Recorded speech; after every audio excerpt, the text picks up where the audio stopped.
Ladies and gentlemen, you know what it is. Brooklyn Bodega, Friday night. Let's go.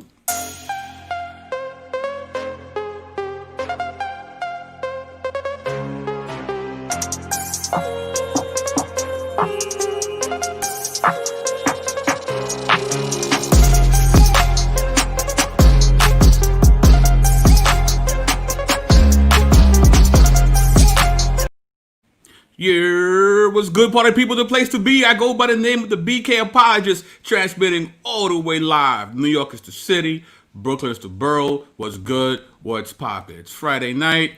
It's getting warm. Summer is on the cusp of being here, and just another day in paradise, right? So, with me, my man 50 Grand, coming from the D. We got the Apologist in Detroit. What's going on, sir? What's going on? I got a news flash. Uh-oh. I'm unofficially changing the name of my ministry from Apologist in Detroit to keep that same energy. Oh, wow. It's like a Tribe Called Quest, though. You gotta say the whole thing. Keep that same energy. That's right. Oh man. And of course we have from parts unknown, from an undisclosed location in the witness protection program, because so many people are going after him. We got MJ Jackson. What's going on, sir? Unmute your mic. You there, bro? Nah? Hey, can y'all hear me? Yeah, we can hear you, but we just can't see you. Okay, I'm trying to figure out what's up with my camera. Blackout Tuesday already happened, bro. Man. Friday, man. You late. Here it comes. Oh, he's getting all fancy. You saw that? He's getting fancy. He's getting fancy. There he is. Go. Woo! Okay, y'all can hear me? Oh yeah. Yes, sir. Yes, sir. We definitely can. I'm sorry about this. I'm trying to get everything going. Ooh, just got through having a few words with Dr. White. He decided to respond. I'm gonna be perfectly honest with you. Oh, Usually when Dr. White responds to you, it's probably because he sees something in your statement that he can use. And I take that to be disrespectful because he never responds to Chris Featherstone or Adam Coleman. So I'm trying to make sure, like, what did I say for this clown to respond to me? Oh, he's responded to you specifically? Oh, yeah. Oh, wow. That's crazy. But before we get into all that, yeah. So you were doing some moving, from what I understand, MJ? Yes, my wife is in medical school, so she stays in a different state. So I had to move her from Fort Smith to another city in Arkansas. So, yes, going up a few flights of stairs is always fun. Oh, absolutely. So, especially now that it's warm. Well, it's always warm by you, but it's humid here in the central Arkansas area. It's very humid. So did you see any protesting out there, or? Yes, in Little Rock they are protesting. Somebody asked, respond to MJ on what. Faithful to God had tagged all of us in a big post, so you can check Faithful where he basically in a nice way, politely approached very polite James White, and because he's so arrogant and he lacks self-awareness, he's going to take it personal, and he's going to call everybody else childish, and that everybody else has a shallow understanding of history, but his understanding of his idol couldn't be further from surface level. It couldn't be further from deep. And it just shows that this man he's a product of a really bad public school system, if anything. And he should have been homeschooled, maybe, so he could better understand Robert E. Lee. Maybe he can come sit at my feet and learn for a while. Wow. Just about Robert E. Lee. All right, MJ, hold on to that, because we can go in on James White later, man. I'm stopping, but because I want to come off the rope. Can somebody put that link? Can someone put that link in the chat on Faithful's Oh yeah. thread? Bradley Mason is on him right now. And he don't want to see. James White is just going to start calling names, and you start calling names when you don't have nothing for the other person. But I digress. How you Never guys mind. Phil doing? Fox just beat you to it, bro. Okay. You guys are good for nothing. Thank you, Phil Fox.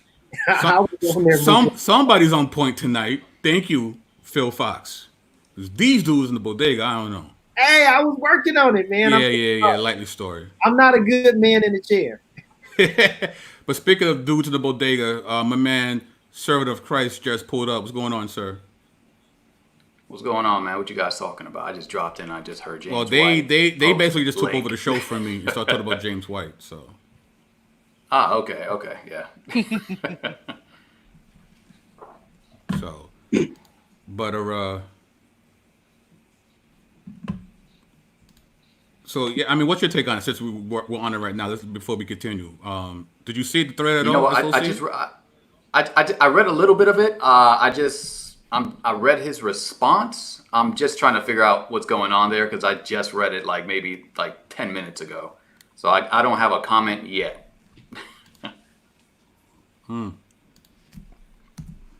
So some late breaking news. I am up to 985 subscribers. What did I tell All you? right. I told you, man. I'm talking about. I'm trying, man. Congratulations, So, man. Thanks to the party Congratulations. people for showing love and posting the videos and the links and everything. So thank you guys so much. What's up, Dean New? What's up, Michelle Turner? We got Benjamin Handelman in the building, and probably in business, I'm sure. Of course, I said what up to Phil Fox already. We got Dwayne Brown. You know what I mean? We got the infamous, the indelible, the uncomparable Nate 2D2 in the building. The homegirl Carmel Crump up in here. Oh, Carmel just showed up. What up? Yeah. And also, Thomas White's in the building. What up? What up? Oh, as they say in Detroit, what up, though, right? That's the thing. What up, though? That's What right. up, though? What up, though? You got that from us in the 90s, but that's all right. So anyway, It's both a salutation and a question. at the same time, it's like, what's good? In New York, depending on the Yeah. inflection and the attention, what's good can mean 1,000 different things. Like, what's good with you? Yeah. Hey, what's good with you? Hey, what's good with you? Yeah. Man, what's good with you? You know what I mean? It's just... Yeah. Or, Thomas Sorda. Yeah, shout out to my man, Damon Richardson, doing a stellar job over there at Dagger Squad YouTube channel, holding it down, giving What happened? giving no quarter, standing firm. Garfield had him on his channel. Oh, okay. And big up to Garfield for having a really cordial, grown-up conversation. We definitely appreciate that from you, sir. So, Right on. you know what I mean? That's always a good look for everyone involved. That's a good look. Says you good. It's the same way, right? You good? True. You good? Yo, you good? You know what I mean? So, also coming up soon this month, we're gonna have the Bodega ladies are gonna take over the Bodega Bible Talk. Just it'll be great if one of them actually came up the panel and said what up real quick, but to do some self-promoting, you know what I mean? But I'm not gonna hold you to it, ladies. That's going to be your highest bodega viewing right there. Oh, absolutely. It's gonna break the internet, bro. You kidding me? Yeah. But anyway, in a good way, right? yes. Oh, absolutely. So, what's going on over there by Atlanta? I guess now it's not just the corona; it's also now the protest. So, what's been going on both situations by you? I mean, as far as the corona, I mean, it's about the same. People my church is actually opening up. They're starting a policy where you can either come to the church or watch it live at home. So they're going to be able to do both. And they are also doing the whole social distancing thing. So that's pretty cool. As far as the protests, I mean, I'm further south of the city, so I haven't seen anything personally. Of course, there's rioting in the streets and everybody's acting like a madman sometimes, breaking stuff up. So, but it's weird because you have these incidences where individuals are tearing things up, and then you have the peaceful protests, and then those are getting mixed in with one another. And so, it's just kind of hard to see the peaceful protests amongst, because everybody wants to see the controversy. So that's what the news is kind of pushing. The controversy keeps eyes on the television set, but they're not seeing a lot of the peaceful protests going on. So it's chaotic, but it's weird. And how about by you? Keep that same energy, formerly known as Apologists in Detroit. You must have just changed the name on your tag right now if you're gonna really do it. Oh yeah, I'll do that in a minute. Big up to CMB, the ambassador. He's in the chat. What's going on, baby? What's going on? We see you. I'm sorry, go ahead, bro. I know, it's all good. What's up, Colin? But yeah, yes, it's been quiet. Like apparently next week they're gonna open up like barbershops and like nail salons and stuff. So that's like the big thing. Like they've been in the state of Michigan, they were like, oh, that's close contact. We're gonna have to fix that because the restaurants opened up this week. So we'll see how that goes. But apparently we're trending in the right direction with COVID. We had a bunch of protests here. Only had a handful of arrests. There were no looting. There were historically conservative, predominantly white cities that had large protests. That was very encouraging, at least for me, to see that those cities are there's enough people within those cities that see the significant issue that racism still is, and that they would take their time and take to the streets. So that was beautiful. I'm quite pleased with how things have been going here in Michigan. Cool. And of course, the person who just pulled up is the Intercontinental Champion of Urban Apologetics, Chris Featherstone. What's good, sir? What up? Oh, yeah. What's the good word, sir? Hey, man, listen. First of all, I want to give it up to my Righteous Riders bandmate right here. This guy, man. That's that tithing presentation was very amazing. I'm about to put my camera back on. It looks like it shut off. The Lord wants me to say this to you. But no, man, listen. Man, very, very just excellently done, brother. So I can understand. I understand why you have like 2,000 plus subs, man, because first of all, you have the voice of a dream, right? It was a matter of time. And then secondly, I am a huge Bible guy. Like emotionalism just can go out the door. But when you talk about scripture, I think every Christian should be moved and driven by scripture. And I echoed everything that you said, and I've been saying that for years, and you did it very, very well. So kudos to you for starters. Man, I appreciate that. Yes. So, encouraging. Yeah, man.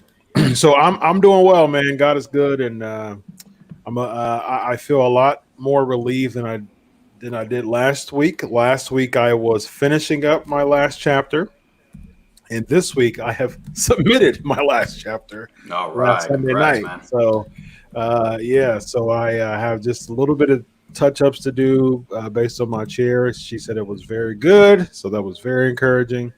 So I got that in my oral defense. So in a matter of weeks, man, I will be a doctor.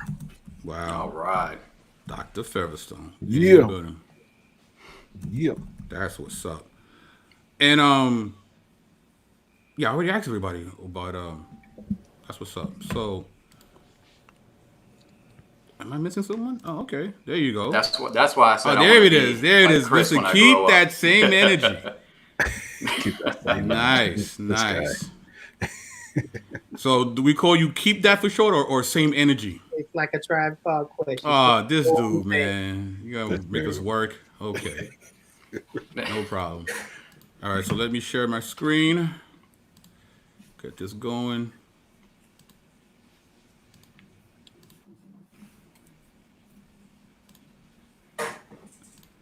So, one of the things we're going to talk about is something that happened last weekend, right? It was the battle gospel verses edition. You got I forgot these guys' names. What's the guy name? Fred Hammond to your right, Kirk Franklin to your left. Yeah, because I'm not a big gospel music guy, so please forgive me. But Too bad, man. It's too bad. it's okay. Pray for me. Pray for me. Don't feel bad. I'm not either. No, y'all both could feel terrible, actually. So. Okay, yeah. So when I got involved, then it was terrible. It was okay when BK said it. Well, I say y'all both. It's because we're Latinos. That's what it is, bro. That's right. Puerto Ricans just get blasted. All right. So, what are your thoughts? I mean, did you guys see this? I did, man. I I watched it Sunday night actually as I was writing my dissertation, and man, you know, I was I tell you, I was so blessed by it. It was such a breath of fresh air, and all of need to get saved. That's right, man. Oh, I said, pray for me. These are the goats. We need Bible verses for that, Colin, please. We need some Post those in precepts. the chat. We need That's some right. precepts. That's right.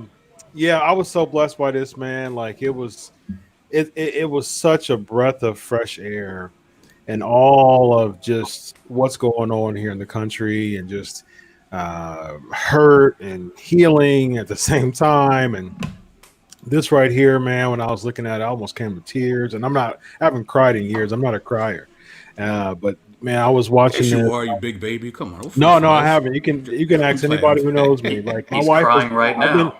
I've been married for 10 years this year. I've been with my wife for 12. This is 12th year with my wife. She says she's never seen me cry, and I'm like, yeah, you have probably once, maybe once, but in 12 years. So I'm just not much of an emotional guy, but yeah, I mean, it was good, man. It was amazing. The worship was amazing. The praise was amazing. The anointing was just so thick in the place. It was supposed to be a versus battle, so it's typically like I'll play my stuff, you play your stuff, but the Lord was just having His way because there was a bunch of times where Kirk Franklin just started playing the piano.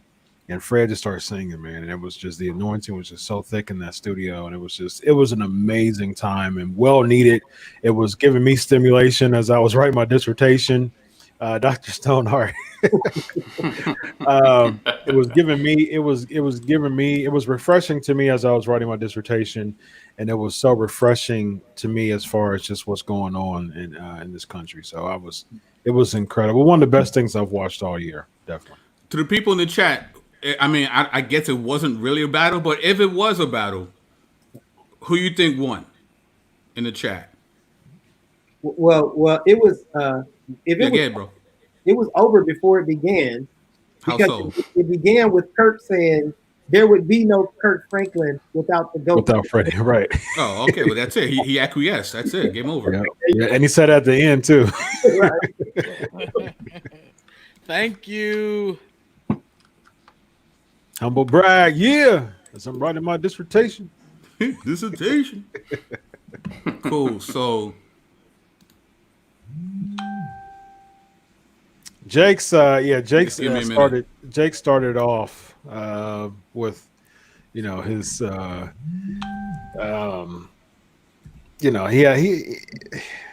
had a very poignant epitaph, as you will, but yeah, it was decent. I mean, it was pertinent to what was going on in the country, so it was cool. Cool. And as we continue on, a good friend of ours, Mr. Keep That Same Energy, wrote an amazing article for, is it Tal Tahi? Is that how you say it, bro? Yes, Tal and Tahi. An amazing article. Those are Arabic words, by the way. Those are Arabic words? Cool. And I think this is the last paragraph. So I was wondering if you could do us the honors of reading this and just kind of breaking down. I'd rather SOC read it, but oh, that's true. Yes. You're right. What was I thinking? SOC, if you could do the honors, please. I'll read it, no problem. All right, my studies have led me to the revelation that the statement Jesus is Lord is not merely a propositional truth that needs to be apprehended for salvation, but that Jesus is Lord is a mission statement for those who follow Christ that permeates and guides our lives in a way that, as someone once said, we are the hands and feet of God. We are building his kingdom, on earth as it is in heaven, until the day that the kingdom of heaven comes down to earth permanently, and the dwelling place of God is with his people. Revelation 21, verses 1 through 4. We do this collectively by following Jesus' teachings and addressing the brokenness and injustices of this world. We are not saved to sit, but we are saved to serve, to be salt and light, to draw others into this kingdom of righteousness by our deeds and words.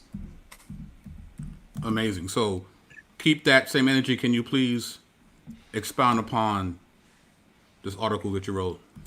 Sure. Actually, the website, I'm not sure if it's due to traffic, but a couple people texted me within the last hour that they couldn't get on it, and I tried to get on it, and I couldn't either. So I hit up our webmaster to figure out what's going on. But yeah, basically, Send me the link, bro, so I can put it in the chat. will do. But I will when I get finished talking. But yeah, after the like basically seeing all of what's going on right now, and a lot of my reading theological books lately have been impressing upon me the significance of bearing God's image and what that truly means. And so, like as I'm reflecting on that, and I read through the Bible every year, so I'm reading through the Bible, and I'm constantly being convinced that the scriptures present a gospel that is action oriented, and unfortunately, my experience throughout my entire Christian life has been predominantly people claiming the name of Christ and sitting by and not doing a lot. And that's not to say that the church, because the church does have a long history of doing great things on God's behalf, but I think that considering the opportunities that exist, and how, on a normal Sunday or Monday through Sunday through Saturday, I think that we miss a lot of opportunities. So I just took took the time, since I'm off and I'm at home, I got a lot of time on my hands, to kind of collect some of these passages, these verses of scripture that have impressed this sense of action, activism on me, and put them together and worded it in a way that I thought was, I hope was compelling to get people to realize that Christians are supposed to be actively living and advocating in a way that brings glory to God by bringing people to Christ. Absolutely. And yeah, it's faith and deeds, right? It's faith and deeds. Amen. So they're moving right along. This is kind of breaking news. I don't know if you guys seen this, but Commissioner Roger Goodell had this quote on Twitter today, and it says, "We, the NFL, condemn racism and the systematic oppression of black people. We, the NFL, admit we were wrong for not listening to NFL players earlier and encourage all to speak out and peacefully protest. We, the NFL, believe Black Lives Matter." Your thoughts? So, Mr. Goodell, there's two angles that I think about this. Either one, I try to give people the benefit of the doubt from a psychological and philosophical standpoint. So I'm thinking in my head, okay, so perhaps Roger Goodell is just ignorant culturally. And ignorant isn't necessarily bad. It just means that you don't know, right? And so maybe he's more culturally informed of what Black Lives Matter is from kind of like the groundswell of it, not necessarily the political portions of it. And so maybe he's more informed of what's going on. So that's one end. And the other end is, okay, so he's succumbing to the pressure of everything that's going on. He doesn't necessarily endorse it, but he wants to make everybody happy. So he's just going to say this and put out a statement. So, I guess the jury is still out on that. So, I mean, is this his road to Damascus moment, you think? Could be, man. It could be, but like I said, I feel the jury's still out. But I think at least And prior to this, and Carmel wants us to remember yeah, Drew Brees. the Drew Brees quote. Does anybody remember what Drew Brees said before he apologized for it? He said he'll never disrespect the flag by kneeling. Yeah, And then he did the moonwalk right today, right? yeah, So yeah. Well, I mean, his former teammate Marquise Colson, I thought gave a very informing and gracious response to him, and it was a matter of fact a handful of his teammates responded, but I thought that Marquise Colson's in particular was well worded and very poignant. So really good point. But he pointed out that his grandfather served, and his grandfather served while living in a racist country, being denied the same opportunities that Drew Brees' grandfather did, and came back and got treated like a second class citizen after the war, and that everybody hasn't experienced the same freedoms and opportunities that his family has. So he should understand why some people kneel during the national anthem because of the historical and present inequalities. So, and then he closed with, "You have 2 ears. God gave you 2 ears and one mouth. Think about that." so I mean, do you guys think that is this a victory, or should we withhold celebrating until we really see some actual boots on the ground action? I'm a withhold guy.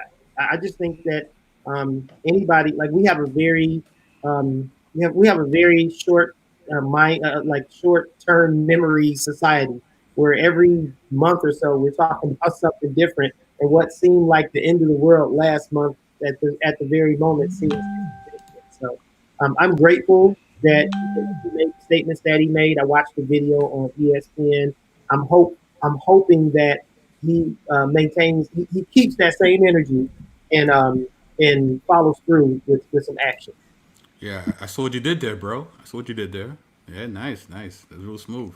Uh, okay. I mean, it's. I mean, the way the world is going right now, it's kind of hard for you not to deal with this. I was telling someone, they were asking me, well, why this particular situation that we're starting to see different types of movement, and the thing that I said was, this is not the first time we've seen someone get killed by a police officer on camera. Unfortunately, we've seen this quite a bit. But usually, when you see it as you're going to work, as you're going to school, as you're picking up the kids from school, as you're going about your business, as you're watching the games. Well, there's no games to watch, right? No one's in school. The kids are home. Chances are, so are you. Either you're working remotely or you lost your job. So everybody has time to see what's going on. All the distractions that are usually present have been cleared from you. So you have no choice to look at what's happening. And I think it's just allowing people to resonate on a far deeper level without all the staticness that usually surrounds. So I think that's what makes it what it is right now. So with that being said, Candace Owens Ooh, Jesus. showed up and she put her 2 cents in. Me and Adam Coleman will, I think, do some fact checking on this particular video. And I just want to say publicly, whatever I do in that video is Adam Coleman's fault. Because he was the one to put it in my inbox. I was minding my business. I wasn't bothering nobody. And he puts this. But anyway, so this is one of the quotes from her. And she calls it a rant, right? She calls it a rant. So if I say she's ranting, it's not. I'm just saying what she said. So she says, quote, "Our culture is unique from other communities because we are the only community that caters to the bottom denominator of our society. Not every black American is a criminal. Not every black American is committing crimes. But we are unique in that we are the only people that fight and scream and demand support for the people in our community that are up to no good." Thoughts? Get it, MJ. I know you're chopping at the bit. Candace Owens hates black people. That okay? I Hot take. I really believe. Look, she is one of the most dangerous individuals in America. She is the polar opposite of Khalid Muhammad, and that is saying a lot because even Louis Farrakhan had to ultimately sit him down and silence him because he was going so hard. But this woman right here is, and I heard Adam coin the phrase a secular conservative. Wow. Okay, she is the very embodiment of secular conservatism. Now, conservatism is not bad, but when you have that secular in front of it, one of the telltale signs is when you constantly have to bring up a person's past to justify their killing. And it's unchristian because each person that's a Christian has is a redeemed sinner. Okay, each person that's saved is a blood bought saint, a child of the Most High God who used to be well. And sometimes we slip and fall down and things like that, but we have been redeemed. We have been changed. But the way that she and some in her camp talk, they're not about redemption at all and restoring and restoring people in society. And that's the sad part about it, that this woman has to get up there and do a video talking about how a person is not a martyr and oh, they might have been smoking weed and doing dope and drinking and they did such and such and this in the past. Wait a minute. Does that make you worthy to be killed? Like your life is just nothing? I thought these people like to preserve life. You know what I'm Certain saying? lives. Certain lives. But I guess if you make a few mistakes, we can just kick you to the side. Well, it's actually deeper than that, right? And I'm glad you brought up the whole idea of being a Christian. And when as a Christian, you subscribe to a biblical worldview, and it seems like people like Candace, they seem to subscribe to some sort of black karma, right? Meaning, because you've done some bad things in the past, this present injury is pretty much correlated to what you've done. Maybe you didn't do anything now, but because you did something when you was 12, it's finally come back to get you. I'm like, that's not really the biblical worldview. Like we don't, like you kind of subscribing to some sort of weird karma, and you're only pulling it with black and brown folk. Yeah. So I just find that odd. I mean, didn't somebody break into Ashley Madison's database not too long ago? And it was a whole bunch of people trying to sue Ashley Madison because these were supposed to be Christians. For those who don't know, Ashley Madison is some type of hooker service. But these were a lot of folks, and nobody brings this up. They just get a little slap on the wrist, and you keep going. But when it's a person in a different economic class who might be of a different hue, and they get killed by police or different people, first and foremost, I don't subscribe to if a person is wearing a badge, all of a sudden that makes them somewhat more special and exempts them from the They're not immune to sin. No, they're not immune to sin. Okay, these are image bearers like everybody else, and they should be taken through the rigors of our criminal justice system like everybody else. They are susceptible to all of the crimes and things that we are susceptible to. I can tell you countless stories of what happened when I was a police officer, where you had guys going to check on their cheating wives, jumping out of 3-story apartments, chasing the dude who was cheating and shooting the guy. I mean, come on, they do stuff too. But for whatever reason, when innocent people get killed, we have to go look at their history and dig up dirt on them to try to justify it. That's very sick. There's something sick about that. keep that same energy. You see, you had to pick the longest name. I, So your thoughts? I appreciate you dignifying me by saying my name right there. I gotta affirm you, bro. Few of us are gonna do that for each other, right? So I gotta affirm you. All right, so this gonna be one of them Adam Coleman real quicks, right? Oh gosh. So I live in the burbs. You know what I'm saying? I live in the burbs, and I live in predominantly white community. Well, my immediate community is mixed, but my broader immediate community is predominantly white. I go to a predominantly white church. So most of the people that I interact with on a daily basis are white people that are generally conservative. So I get a lot of Candace Owens questions because she's somebody that kind of agrees with their political worldviews, and often I think it might be them kind of seeing where I'm at because I don't talk about politics a lot. I just don't. I don't see a need for it.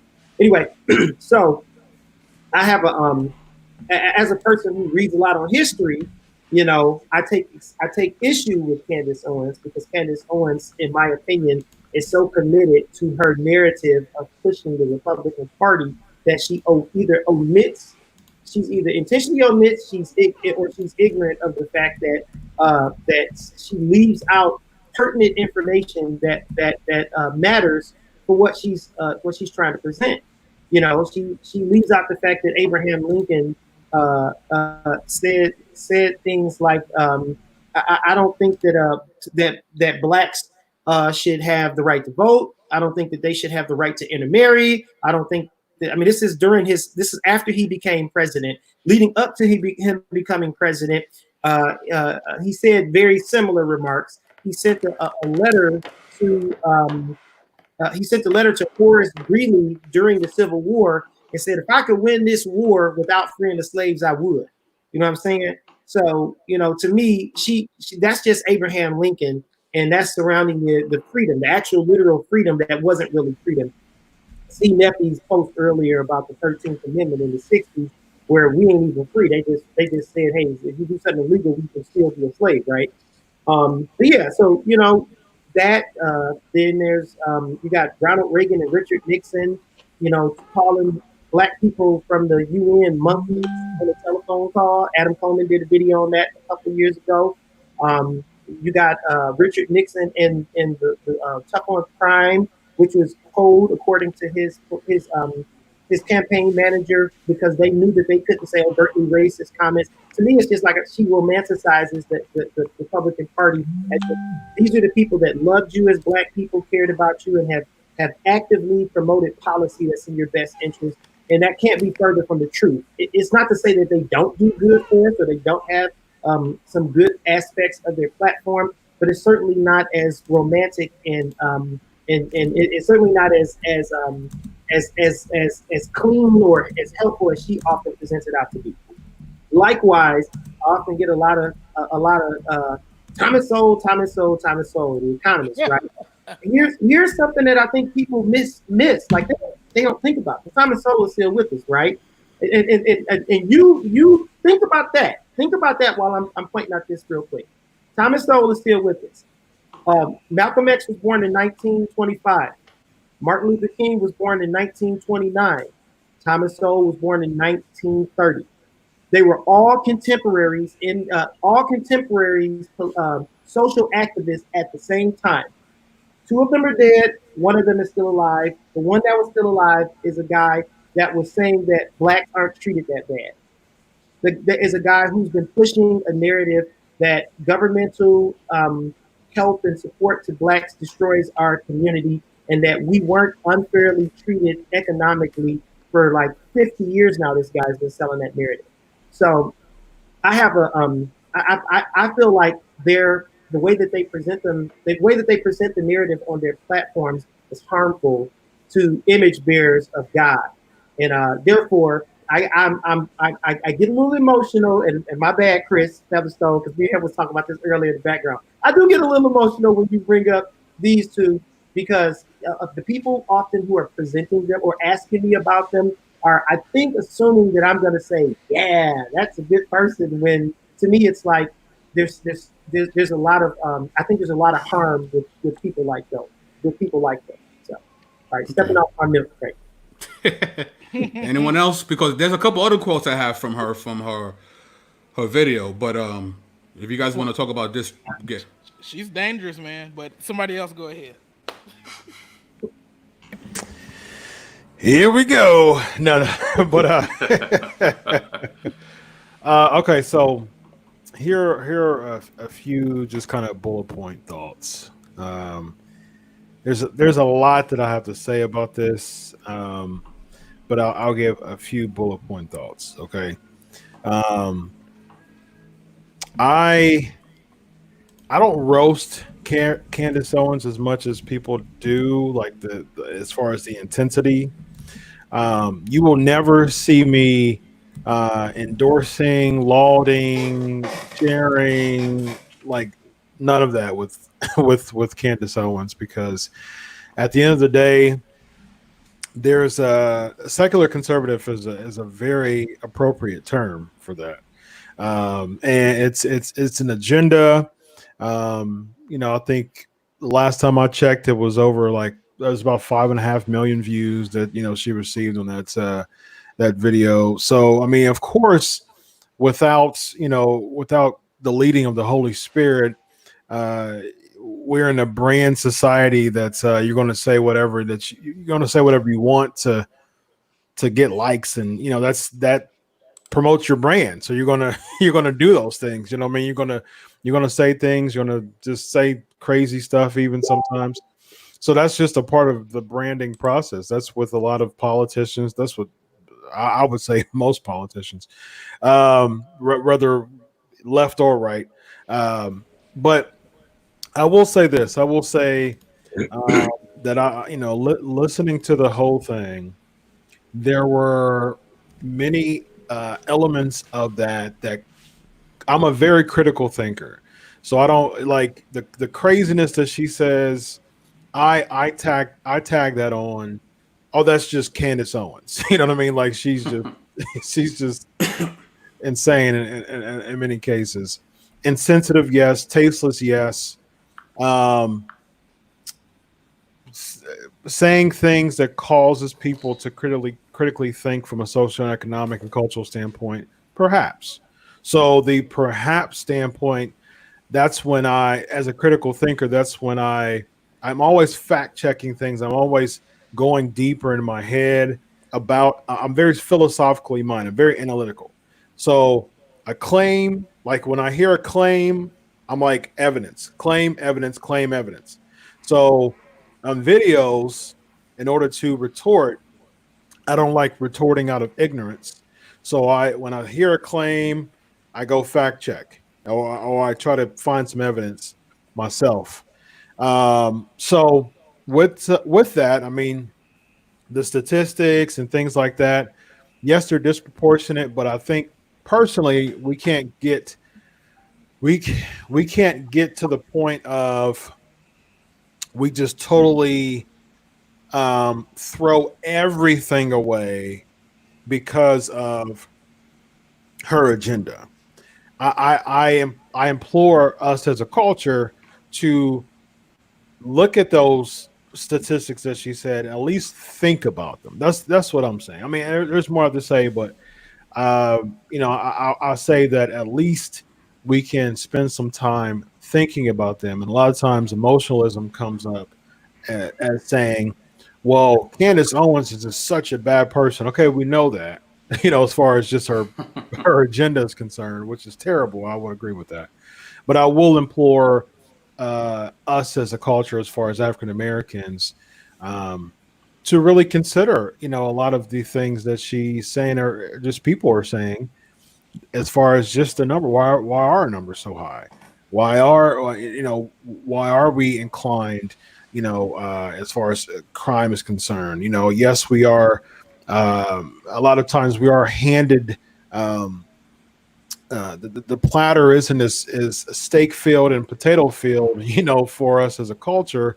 A lot of times we do, get the scraps as far as what we were born into. I mean, I could speak for myself. I mean, I was born in the east side of Columbus, Ohio, across the street from a crack house where I heard gunshots, and my family would sit out on the porch every Thursday night and watch the police raid the house a stone's throw away from us across the street. Every Thursday night, it was like popcorn.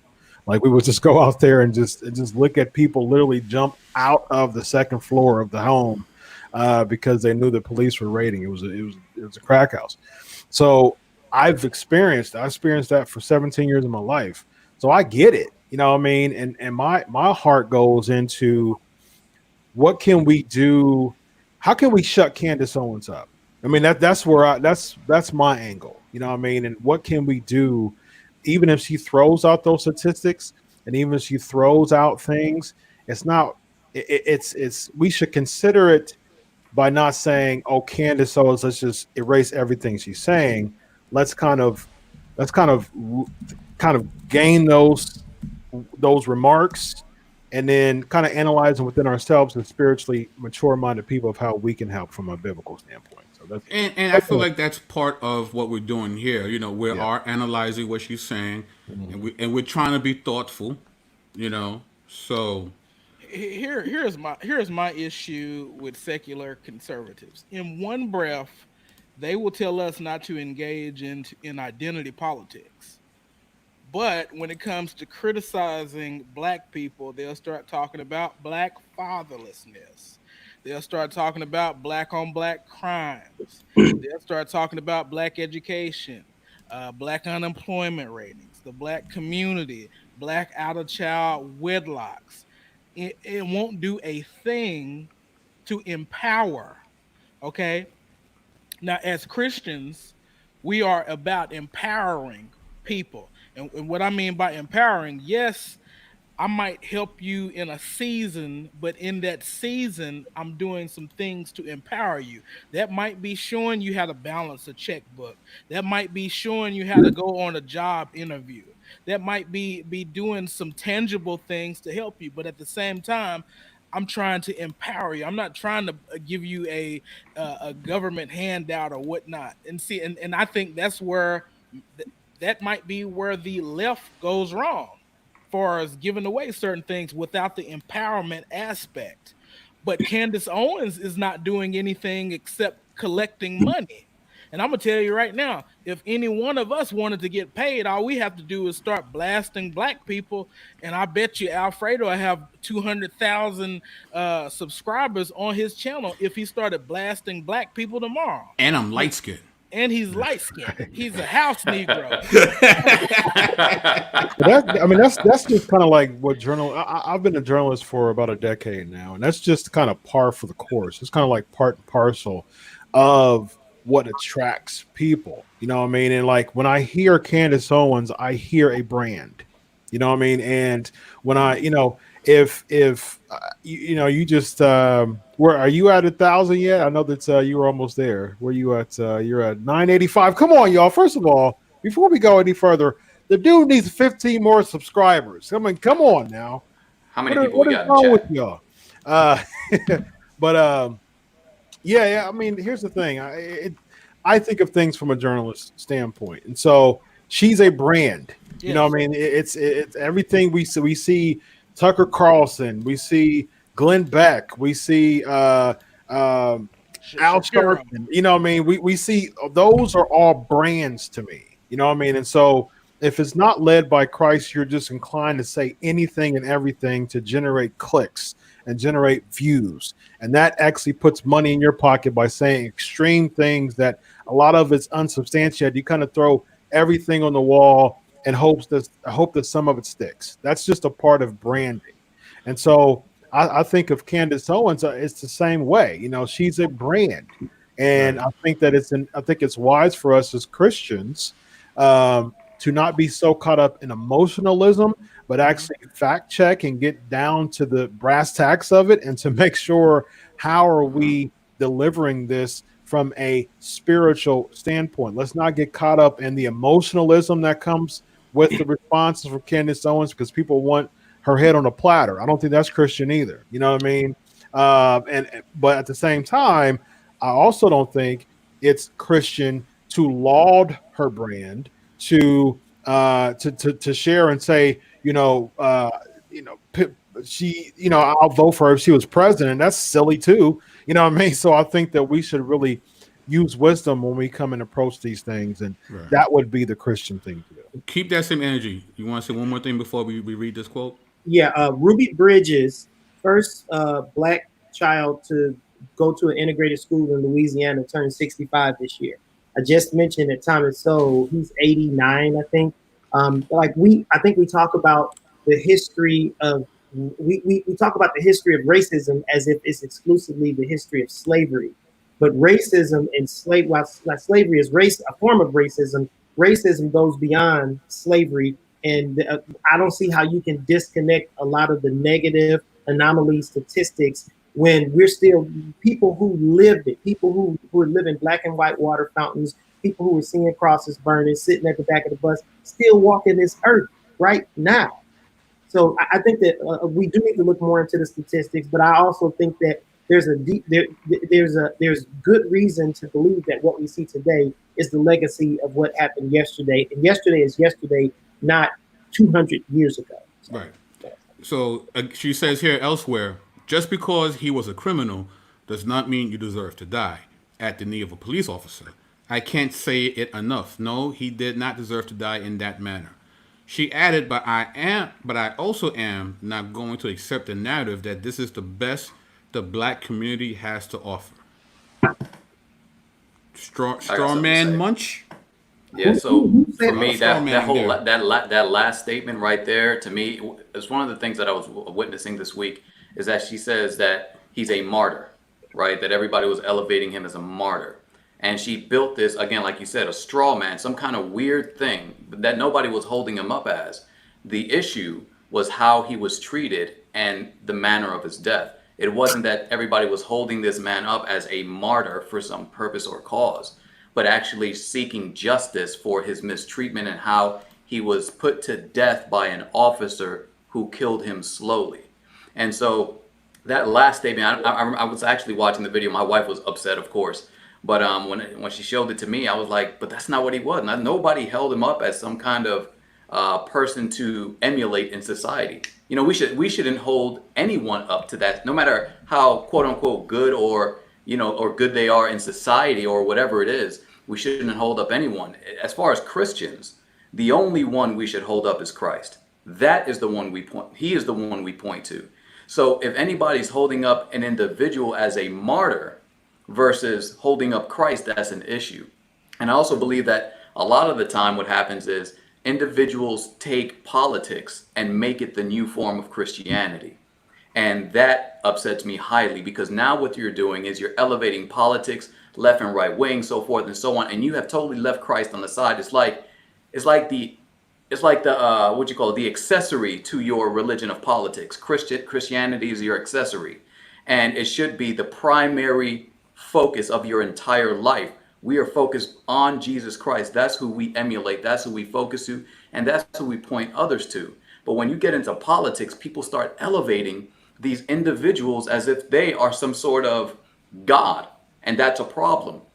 And even me, when I'm on my Facebook channel, I have even my brothers and sisters in Christ, certain individuals who are acting totally un-Christ-like when making fun of people or ridiculing others depending on their beliefs in politics and so forth and so on. I'm like, okay, so now you've represented your party, but you've disrespected your alliance to Christ.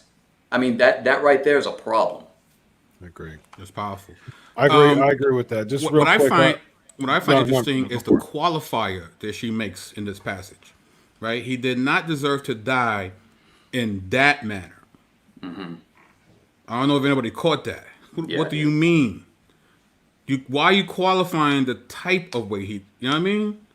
I found that very telling. But anyway, go ahead. Yeah, I was going to say. I mean, I agree with SOC, man. That's my angle, man.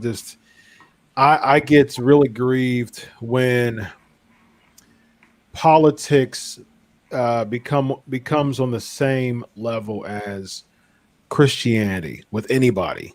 I mean, and I was a political writer for a year and a half. Made a living doing it, just writing politics during presidential season of 2016. and money was good.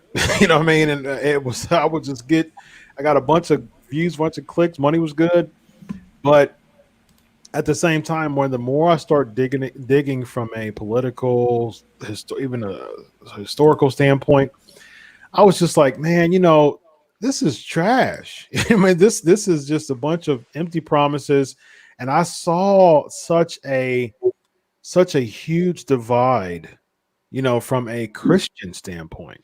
And I'm like, why in the world are we allowing I've this will be my sixth time voting. And I'm like, there all the campaigns that I've been a part of, not one of them has fully delivered on what they said. I don't care if you're left or right, it doesn't matter. But guess who has? Jesus. He is fully delivered on every single thing that he has said, and to come, and there's more to come. And I think that we need to rid ourselves of the prophecies of politicians, and embrace as Christians the prophecies of the Word of God. And we can get ourselves into dividing so much, and there's so much contention and stuff like that. And I'm like, man, this is literally an idol. I mean, this is an idol, and it's really easy for someone to idolize a narrative like Candace Owens or anybody. I mean, like, whether you're the left or the right. I mean, a lot of people are behind Al Sharpton. He talks a bunch of foolishness too.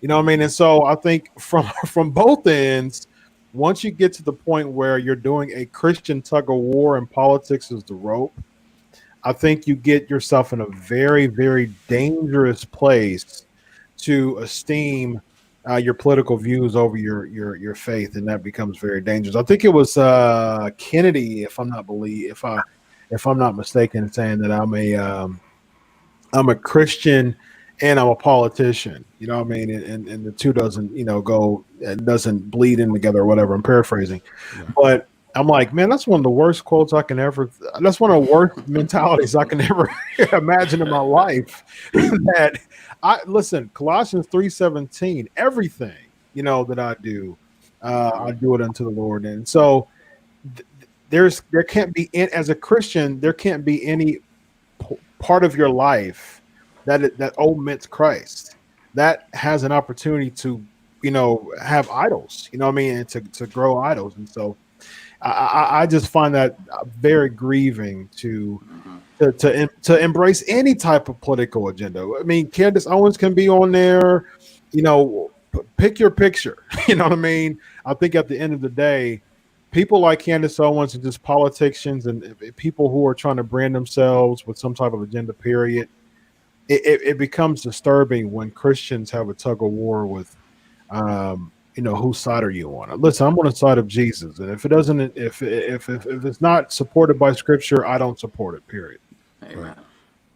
I do think it's important that we're talking about this. I mean, that video got 61 million views.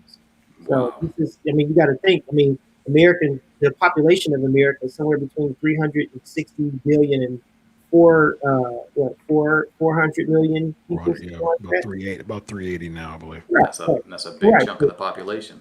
Exactly. So that's a huge chunk of the population that this person has influence on. And referring back to my blog, my blog as image bearers, 28.2. Right. We're supposed to be countering that type of anything that's undermining Christ, his values, what he represents. So I do think it's important that we're speaking to this issue, and I even think it's good that we disagree, because that's how you kind of think more critically when you don't always agree on things. So. And that's what I said initially too. I think, and I said that. I think it's important to, discuss matters like this from a critical lens, from people, from spiritually mature Christians. I wouldn't want to compromise my witness by speaking to someone about this who I know is really caught up in cultural emotionalism or political emotionalism. I don't think it would be very helpful to have these type of conversations. I think it takes maturity, because it's really easy to look at any type of political agenda and get emotional responses from. It's really easy to do that, you know what I mean? But at the same time, I think us as Christians, it's important for us to really analyze and dissect people like Candace Owens, or really any matters, and have these type of discussions collectively, maturely. And I think that's where the fruit comes out of it. And that's where I think Galatians 5 really manifests very, very heavily as far as acting in the fruit of the Spirit. You know what I mean? And I think that's important. MJ, I want your thoughts on this quote here. It says, everyone is pretending that this man lived a heroic lifestyle. We are embarrassing in that regard. Nobody wants to tell the truth in Black America. Our biggest problem is us. You agree, right, MJ? We're the biggest problem? We got to get out of our own way? Huh? Help me, Jesus. So you burn it too, BK. You try to stir MJ up, bro. I see what you do. You try to get those 15 subscribers, man. You found me out, sir. Just like Chris Featherstone said that we should be mature. Sometimes before sometimes you gotta call on Jesus before you answer. I appreciate that. Because this woman right here is trying to reframe the narrative. Mm-hmm. Okay? Nobody is saying that this man lived a wonderful life or anything like that. But from what I could tell, he was trying to take care of his daughter. From the people that knew him, they said he was trying to. I mean, what if a person is trying to turn their life around? What if they used to be, they used to be a crack addict, or they used to be something, and a person die in the process of turning their life around? So you bring all that up. Shame on Candace Owens for trying to reframe this. Everybody in newsflash, Candace Owens, nobody's perfect unless you like Donald Trump, who said that he hasn't. I don't think I've ever had to ask for forgiveness. No, he just tries better. He says he doesn't ask for forgiveness. He just tries better. I just try harder, and I guess that's her worldview, that you just got to try hard. No, that's not biblical. We all have vices that we deal with. We all have weaknesses. Everybody is touched by sin, who's in this flesh that we're in, and you'll continue to be touched by it until you die or until Jesus comes. We all will have to deal with temptation and issues. But thank God that Jesus is not like Candace Owens. Yeah. I mean, it's like she wants a black man, mid-30s, Harvard grad, great marriage, lives in a great neighborhood, great career, member in good standing in his church. Man, brother. Right? She wants all that. No, wait. She wants that, right? 2.5 kids, dog named Spot. Then have a white cop kill him, and then we'll have somebody that we could be proud of as a martyr. Like, really? I just think of that song, "What If God Was One of Us?" And I'm like, wow. But Candace Owens would have us to believe that Jesus was a secular, conservative Republican, and that he's ready to send everybody to hell who doesn't have a perfect past. But nobody said that this man was a martyr. Nobody said any of that. What we have said and what has been exposed is this man did not deserve to die and be treated like an animal. The day that he was murdered, the first video that I saw that told his part of the story of his life was Steven Jackson, former Spur and Indiana Pacer, and he was on Instagram or something like that, and he was saying that that was my friend. We used to be called twins. He made some poor decisions in the past, and he had a rough life, but he was trying to get his life back together. That is literally the first reference to George Floyd's life that I heard. So I don't know where she would get that, where people are making him out to be some sort of a saint. I mean, like, to me that's she has to be disconnected to miss that it was a very clear narrative, sort of a saint, where he like a clear narrative about it. That's from the very beginning. He disconnected to miss that it was a very clear narrative, sort of a saint, where he like a clear narrative about it. That's from the very beginning. He disconnected to miss that it was a very clear. Oh, let's look at infinite as a loop. Mute your keep that same energy. Can you mute yourself real quick? It's like you gotta turn your radio down. I think it's D New that needs some headphones. Yeah. Do you have any headphones? Energy, can you mute yourself real quick? It's like you gotta turn your radio down. I think it's D New that needs some headphones. Yeah. Do you have any headphones? Can you mute yourself? Yeah. Okay. D-New. Alrighty. He So needs some headphones. That was the sneak peek trailer of the 2-second trailer. That was just There D you New go. saying, I echo your thoughts, Chris. There you go. Literally. What? All right, so let's try that again. We have a very special guest real quick. We got D New in the building. What's going on, sis? Get. You're unmuted.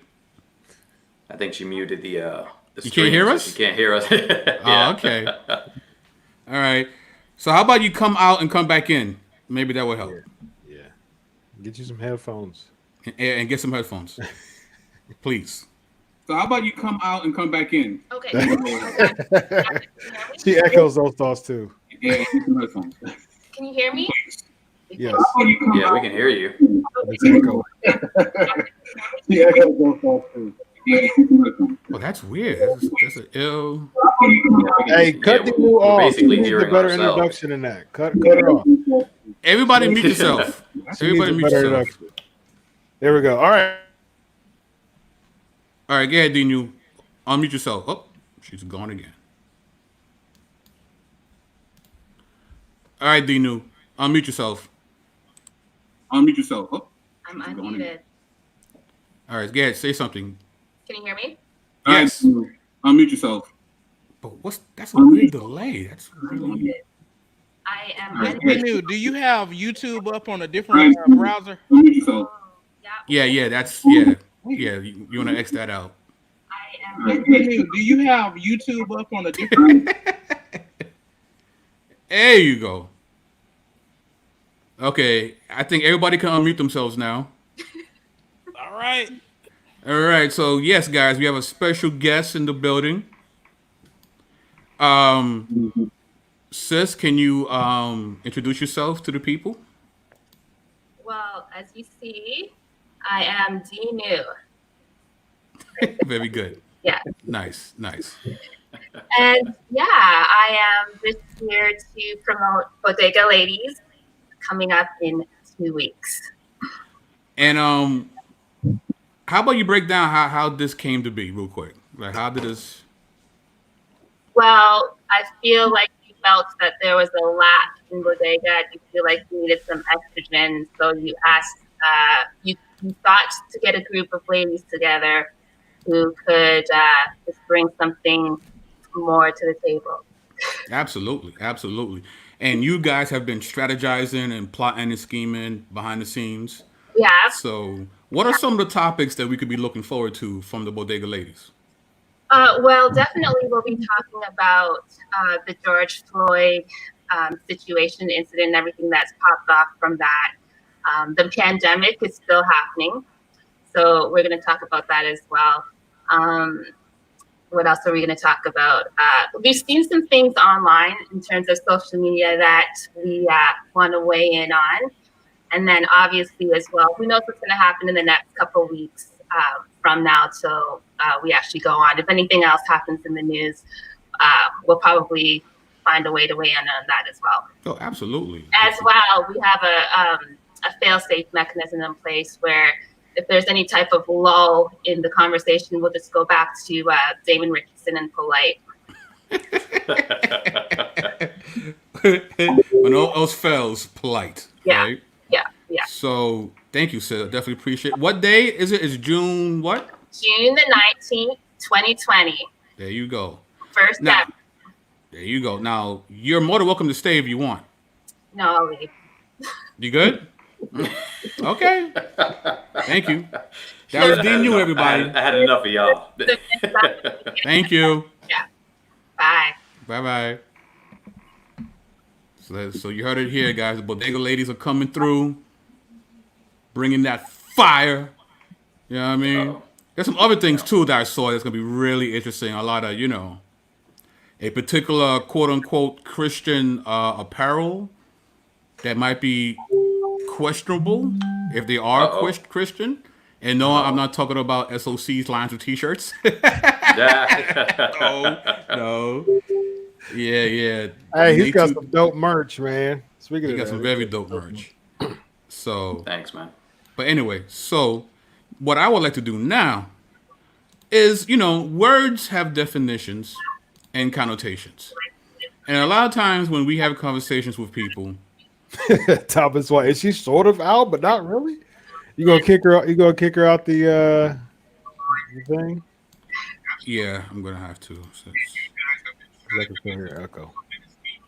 Pow. Okay, so I want to talk about certain terms that are used in social media. And I think for us to have fruitful conversations, we really have to take the time out to really define what we mean, right? And this is one of those terms, right? Black Lives Matter. What are some of the connotations you guys think of when you hear this statement? Only Black Lives Matter. Okay. What else? Are you asking me to be for real, or what do I think other people think? Other people. Black power. Okay. Okay. What else? Anyone else? Black No other race. lives matter. What? Like no other lives matter. That's Right. what Like will people say. have this weird, right? Now, for me, I don't subscribe to the organization called Black Lives Matter, right? There's some things that I definitely don't agree with, but the statement itself should not be problematic, right? But because it's been co-opted by a certain organization, we have to make sure that people understand when we say Black Lives Matter, we're talking about the actual statement that black people have intrinsic value because they're images of God. Yes. And I think when white people hear us say it, we need to stress that to them. That's all we mean by this. It doesn't mean that Black Lives Matter more, right? It's like the comedian. I forgot the guy. He's on Saturday Night Live. He did a Netflix special on this. He's like, look, it just matters. We just matter. That's it. Like we come to the negotiating table with this. It's like, listen, we just matter. Like we can't even continue until this is fixed, right? And it's like we're either superhuman or we're subhuman, but we're never human. You know what I mean? And it's like, no, God made us too. And I feel like that's the narrative behind everything that's going on. And until the narrative changes, really nothing else will. It might morph into something else, but it'll always be based on the fact that you're not really human. You're human adjacent. You're a humanoid, but you're not human. So I think it's a sign of ignorance, to be honest with you, from many cultures who aren't black, that says all lives matter as a retort to Black Lives Matter. Now, I totally agree that I don't endorse the organization, but as far as the groundswell and as far as what Black Lives Matter are to a lot of protesters that are peacefully and surely protesting, it means that, listen, Romans 10, it says, weep those who weep with those who weep. So I think at the end of the day, I mean, Romans 12, I believe, Romans 12:10, I think it is. Romans 12 is such an amazing set of passages. I think it's like 9 through 20. It really gives an amazing kind of template of what we should think about as Christians when it comes to people in the Imago Dei. And I think at the end of the day, Black Lives Matter. It's like, listen, a lot of what we see or a lot of what we informed, as far as media is concerned, is, police brutality and things like that. We matter. So I think at the end of the day, we're weeping. So Christian white person, weep with us. Don't say, okay, well, Black Lives, we're reaping culturally. And I think it's insensitive to say, oh, well, I stubbed my toe last week too. I matter. Like, listen, it's not even. There's no comparison. I think it's insensitive. Like when you're in relationships, and someone comes to you with a problem, it is just it is so insensitive to not hear out what the person is saying and retort them with, "Well, I got this problem too." I think that's very insensitive, and it minimizes a problem, a real problem. And I think, my thing is this: if if there was a bunch of kids being, abused in homes or something like that, and someone starts a Kids Life Matter movement, I think we should weep with them, and we should endorse Kids Life Matter. We shouldn't say, well, my life matters too because I was abused 7 years ago. I think that's insensitive, and I think at the end of the day, we should understand the relationship with people who don't really understand what we're saying, and what Black Lives Matter mean to a lot of people who are maturely protesting. That's where I think those conversations should come in to kind of rid that ignorance, to not respond insensitively like that, because that's counterproductive to what we're trying to push. Absolutely.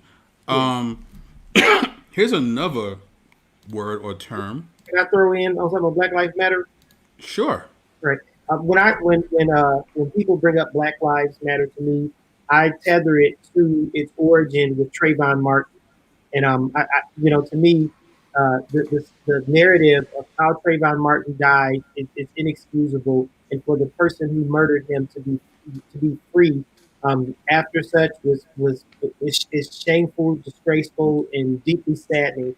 I also point out that this isn't just isolated to Trayvon Martin. How about a 12-year-old kid like Tamir Rice? I grew up with the little cap guns, the little silver cap guns, pop, stick a little round thing in there. I grew up running around my neighborhood shooting my friends with a little cap gun to watch the video of Tamir Rice, to watch the video of a Philando Castile, and to see that if it seemingly Black lives not matter, I think that has a powerful effect. So I try to tether the Black Lives Matter to the actual videos, the one that it came from, and in the other videos that it's emblematic of, and get people to stop thinking of Black Lives Matters as just this activist organization that they can point out a bunch of bad stuff about, and realize that it's a genuine response to a legitimate problem. Thank you.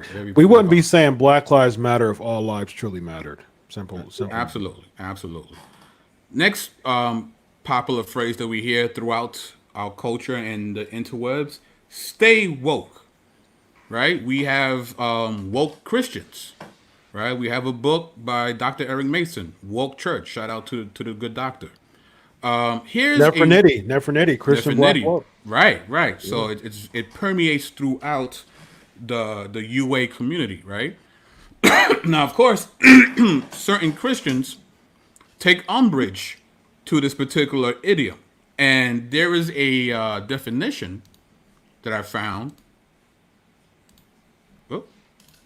It says here, woke, as a political term of African American origin, refers to a perceived awareness of issues concerning social justice and racial justice. It is derived from the African American vernacular English expression, stay woke, whose grammatical aspect refers to a continuing awareness of these issues.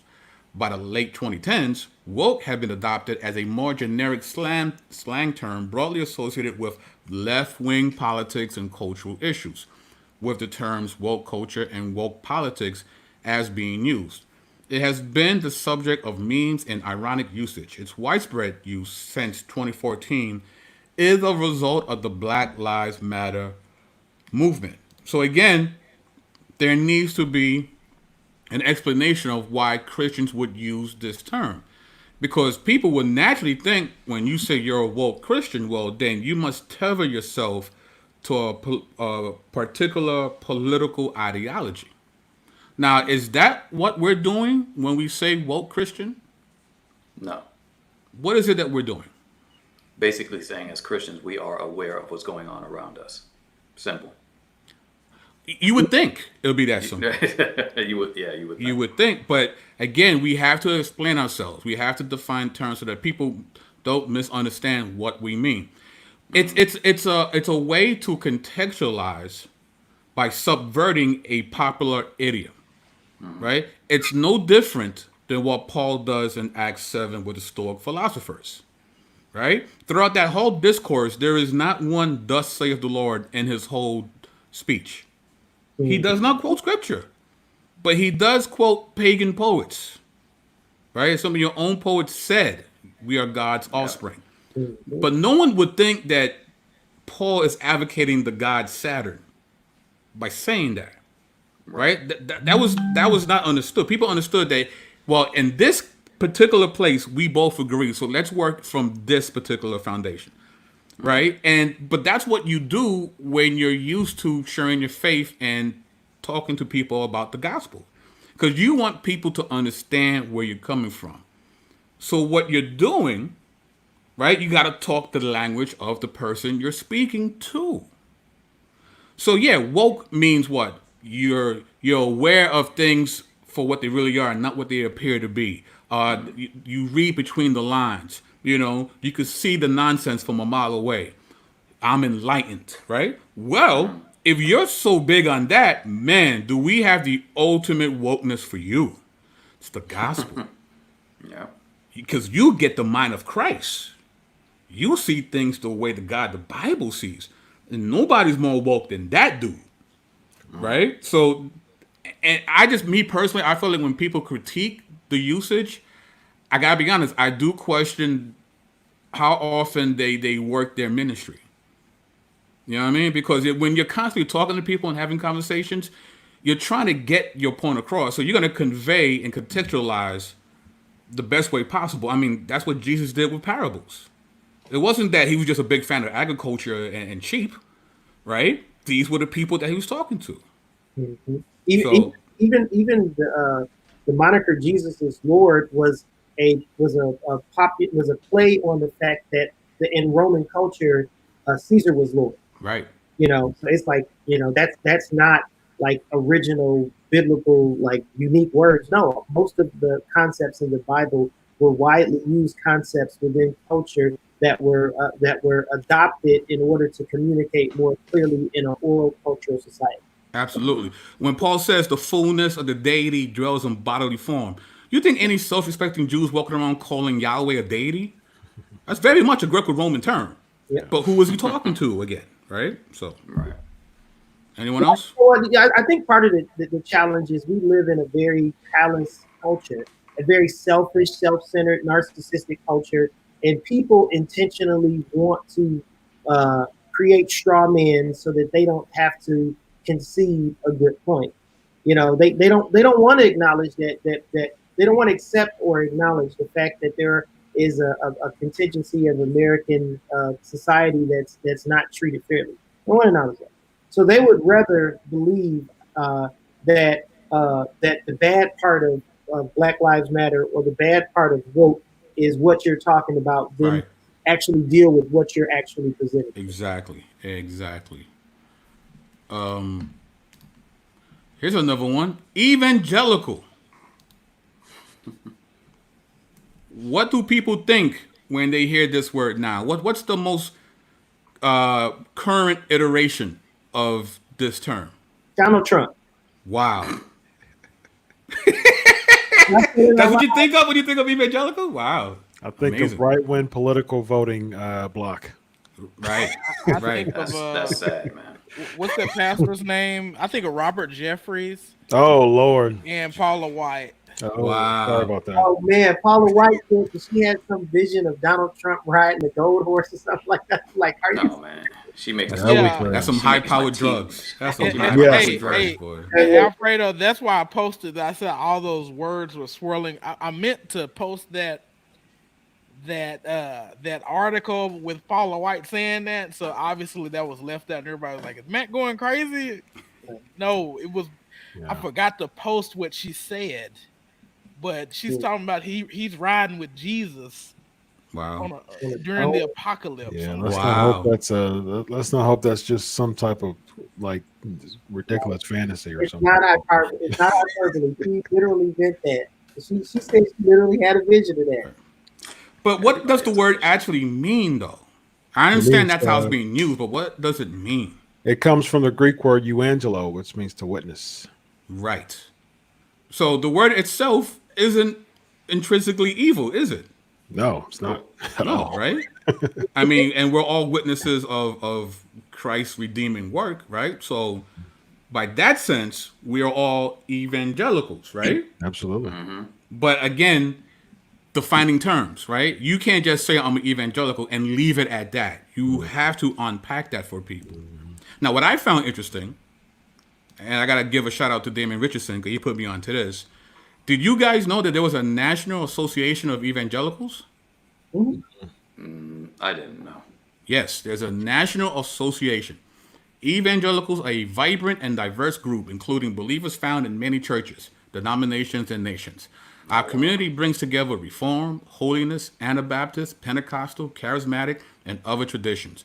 As noted in the statement, evangelicals shared faith in broad diversity. Wow. Our core theological convictions provide unity in the midst of our diversity. The NAE Statement of Faith offers a standard for these evangelical convictions. So I'm going to give you now the pillars of what it means to be evangelical. According to the National Association of Evangelicals, these are a few points that they all agree to. If you are an evangelical, you have to subscribe to these points. All right, ready? Oh, okay. All right. The historian David Bimington also provides a helpful summary of evangelical distinctives, identifying 4 primary characteristics of evangelicalism. First point is conversionism, the belief that lives need to be transformed through a born-again experience and lifelong process of following Jesus. Activism, the expression and demonstration of the gospel in missionary and social reform efforts. Biblicalism, a high regard for and obedience to the Bible as the ultimate authority. And crucial centrism, a stress on the sacrifice of Jesus Christ on the cross as making possible the redemption of humanity. Now, of course, you know what stood out for me. Right. Activism is one of the pillars of evangelicalism? Yep, always has been. Yeah. So what happened? I mean, I agree 100% with these 4 points. I would, by definition, would have to consider myself an evangelical if this is what it is. Well, it started with it started while toward the end of transatlantic slave trade and during the colonization of America. So some of the earliest, like the British evangelicals, which started over there first, they were in step with abolition. The Britons that came to America, like the Jonathan Edwards and the George Whitefield, were over here in America, and they were pro-slavery. So it's evangelicalism has always had an activist voice, had an activist voice as a part of their, and then they're kind of they're not like an official. They were this unofficial convergence. They were really about like large camp meetings, and Billy Graham is like the last great evangelical preacher. So that's a condensed history of evangelicalism. Thank you. Appreciate it. MJ? I also think Albert Rabateau documents this really well in his book Canaan Land, about the German liberals, and their high view of activism, and somehow activism became associated with liberalism. And so the before the evangelicals, you had the fundamentalists over here wanting to distance themselves from that, and they really started to separate themselves from what they called the social gospel, so to speak. And so we have seen even before our very eyes. That's why you hear people say just preach the gospel. That is an implicit Right. uh, Right. that is an implicit association of activism with liberalism, Yep. which activism has always been a part of evangelicalism. But certain folks want to try to disassociate that and hand that over to the liberals. But as a Christian, I don't embrace liberalism or secular conservatism. I embrace that which is biblical, which would include certain forms of activism, which is biblical, speaking up for those who don't have a voice, and caring about the fatherless and the widows and the stranger and things like those are biblical things, and we shouldn't hand that to either side. We should own it as Christians, and that's sadly. Uh, that's basically what happened. And like I said, Albert Rabateau talks about this in his book Canaan Land. Cool. Fundamentalism was the next great movement after evangelicalism, and fundamentalism was, in a sense, a response because evangelicalism didn't care as much about what denomination you were from. So you Gotcha. could be from whatever denomination and participate in evangelicalism. Whereas fundamentalism was like, well, people are becoming too liberal Yeah. in what they're believing and allowing, and we want to get back to we want to get to the what's important in Christianity. So fundamentalism was a counter movement. Unfortunately, fundamentalism had a very close relationship. Like the founder, the guy who originally was authoring and editing the fundamentals, a little pamphlet that they were sending around. His family were the KKK. His father was the Grand Wizard of the KKK, and his brother wrote and did Birth of a Nation. Wow. So fundamentalism had this racist attitude to it, even though they weren't explicit with it. Like his brother and father were explicit with it, he wasn't. But they certainly didn't allow African Americans to participate. And out of fundamentalism came the inerrancy and infallibility debate in the 60s. That's kind of the end of fundamentalism in a sense as an active movement. Since then, it's kind of weighing down and kind of dispersed into non-denominationalism. Wow. Good breakdown. Yeah, I think the activism is very biblical. I mean, evangelism, the word, like I said, to witness, but as far as the etymology of the word, to break it down, you good, Angelo, news. So I think at the end of the day, we're preaching the good news, and it makes me go back to Psalm 131, 8 and 9. It says, "Speak up for those who cannot speak for themselves, and ensure justice for those being crushed. Yes, speak up for those for the poor and helpless, and see that they get justice." So it is very clear as far as biblically, that activism is a part of evangelism. And when we speak up for them, we speak up for them because they're created in the image of God. But it doesn't stop there, though, right? We share the good news with them. It's one thing to speak up for someone, but at the same time, we should all, as Christians, should think from a redemptive standpoint. We should lead them to the gospel. Absolutely. Good stuff. Good stuff. So actually, guys, I think we're gonna close out a little early today. I mean, we've hit some seriously heavy subjects, and we had the cool cameo from our Bodega lady D New. So much love to you, sis. Thank you. But of course, before we go, we need to know what you guys are doing in the future days ahead. So we'll start with the Intercontinental Champion of Urban Apologetics, the soon to be Dr. Featherstone. Hey, come on, somebody. Hey, whoa, wait a minute. I went back a little bit. Hey, before can I take a little bit more time and deflect it on. Can we bring Dinu back for her to do one more plug? A little bit more seamless. If she's If willing, she's D New, you available. willing to come back in? Let's give Dinu some love for the Titus up there. ladies. D New, come Yeah, we back in, got D New. Titus. Michelle's in there too. Yeah, we got some ladies. Yeah, because I want to definitely give a big shout out to Bodega Ladies Night. I'm really looking forward to that. It's gonna be super dope. I'm gonna be lighting up the chat room, CMX style, and it's gonna be fun. She said, "Okay, hold on." All right, so as you do that, yeah. So I got a lot of stuff that I want to that I'm going to give me about a couple weeks. I usually do 1 or 2 a week on my channel, but my dissertation's been kicking my butt, so I'm gonna get that together. But a lot of the angle that I'm gonna start doing for a while is addressing cults, and I've reinvigorated my passion of studying early church fathers, and because there's a lot of heretical teachings going on now, prosperity gospel, that I think it has a more bigger connotation and kind of tracking back a little bit more.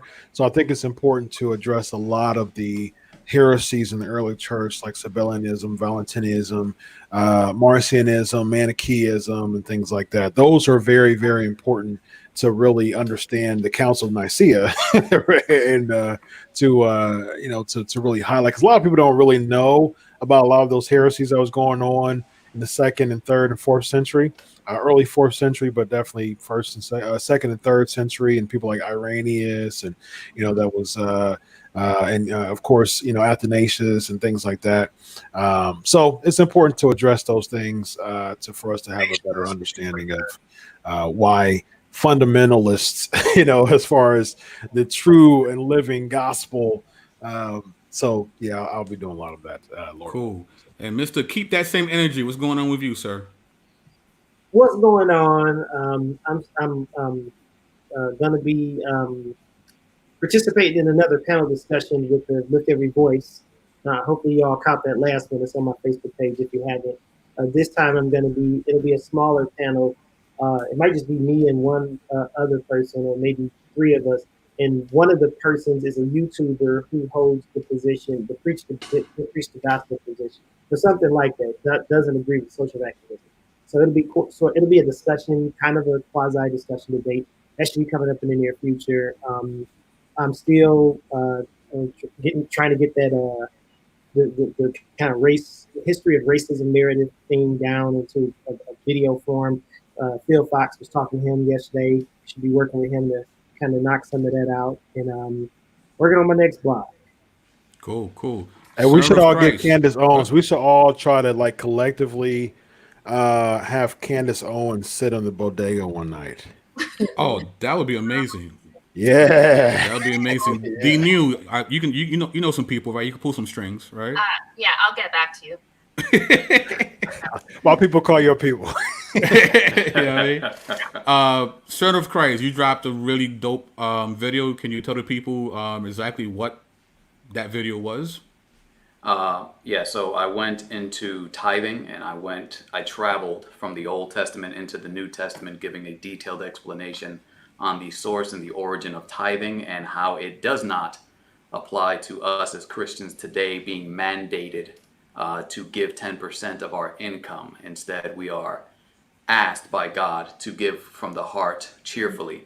And so I just went through that whole thing. And a shout out to Carmel Crunk, who was very passionate about that subject, and she was one of the motivating factors, along with one of my closest friends, for the making of that video. It's about an hour long. Open your notepad, get a pen, and jot down all the scriptures.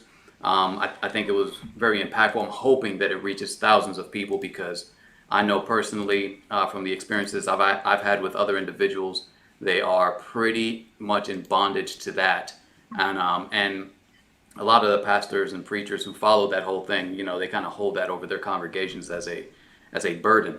And so, touched on that. So as far as the future, I got some things that I'm working on. I'm going to try and do more of those kind of videos for a little while. as I work on some other projects, and I'm very excited for the direction Servant of Christ Ministries is going to be going into soon. Sounds dope. Time Of to course, die. Time for die. Thank you, CMX. MJ Jackson. What is the J again? Really just Jackson. I just like calling myself MJ. Oh, so it's just made up. It has no Yeah, sky. yeah. You're a funny dude. It does sound good though. It Yeah. rolls off. It rolls off the tongue really well. Yes. So what's going on with you, Mr. Jackson? All right. So I already showed you the emails and the correspondence that I've been having. Ooh, with you gotta tell people. Yeah, son. Yeah. Tell them. Tell them. Dr. John Oswald. I might be interviewing him on Woo. his book, The Bible Amongst the Myths, and this will be helpful when we're dealing with those who claim that the Bible is a myth. So he's I'm me of course me and Alfredo, we're going to do a deep dive into it as well, probably somewhere down the line. But I'm going to let the author of the book explain some of the concepts, the concepts of the worldview of myth, even how they use magic and ritual practices and things like that. He's going to take us in deep, and that's going to be a good interview. Also, I'm going to pray about this because James White said he's going to respond to my comment personally. Oh boy. So I might be kind of doing a little podcast response. Pray for MJ Jackson. Yeah, is it worth the time? I might. In your anger, do not sin, brother. I'm not gonna do it, but We're gonna be watching. We're gonna be watching your timeline very closely. Make sure that you're abiding to the spirits. Yes, Or you'll get a phone call. You will get facts. I will inbox you. historical. I'm not kidding. I will inbox you. Historical revisionism is a sin. And we can't, and James White accused a lot of people of being emotional, and I would simply say that you are projecting. Dr. White, you're really projecting your understanding of history. He called a lot of people, said that their understanding of history is shallow. I would say back at you and ditto. Because we can go as deep as you want to go into not only pre Civil War. We can go deep during the Civil War. We can go into Reconstruction, Freedman's Bureau, Freedman's Act. We can talk about it. And he's challenging other people to have a robust understanding of history. And I'm saying, okay, be consistent, Dr. White, as you always say. Inconsistency is a sign of a failed argument. That's what you said. I mean, you gotta play up to your strengths. Yeah. You know what I mean? Like textual criticism all day. Yes. My hat's off to the man. Islam. All day. His strength is being a troll. Okay. Look, no, I'm trying to be. I was talking about his positives right now. Yeah. Talking about his positives right now. I always say, man, like I would if I had an apologetic pickup team when it comes to textual criticism, when it comes to apologetics for Islam, like James White would be one of the first people I'd pick up. But when it comes to like in-house stuff, man, I'm just like, man, I can't roll with it. You hit the nail on the head right there with Islam, because James White, he criticized Vocab Malone and David Wood for cultural insensitivity. Mm-hmm. And he turns around and does things worse, and just commits the sins that he accused them of, and said, and he told me, well, I'm trying to save a bunch of babies from getting aborted, and I don't have time to look out for people's feelings and things. I'm like, man, you're such a hypocrite. Yeah, that's where my soteriology radars just come up when you say something like that. We just gotta pray for Dr. White Yeah. and hope that maybe this might be one of those conversations that might be his Damascus Road moment. You know what I mean? No, as long as he's alive, that can still happen. So, Right. you know. But of course, I saved the best for last. So we brought back D New. D New, please, can you tell the party people what's coming up in a few weeks again? coming up in 2 weeks from tonight is Bodega Ladies Night. Yes, and again, what are some of the subjects? We'll be talking about the George Floyd incident and everything that's happened in the world because of that.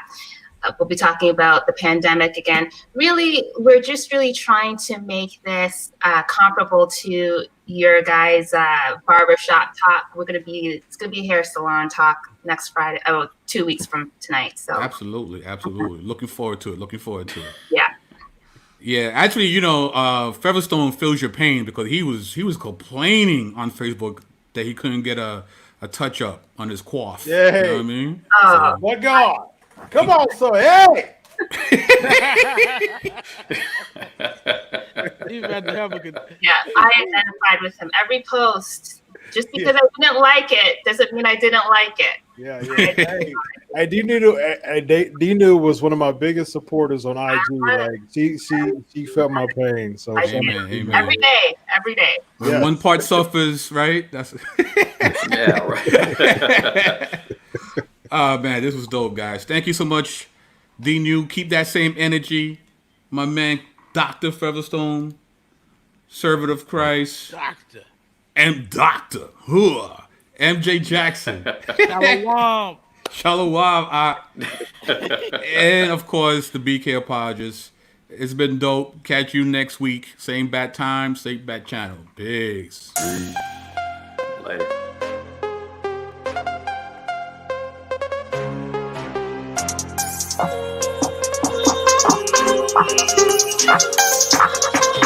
Thank you.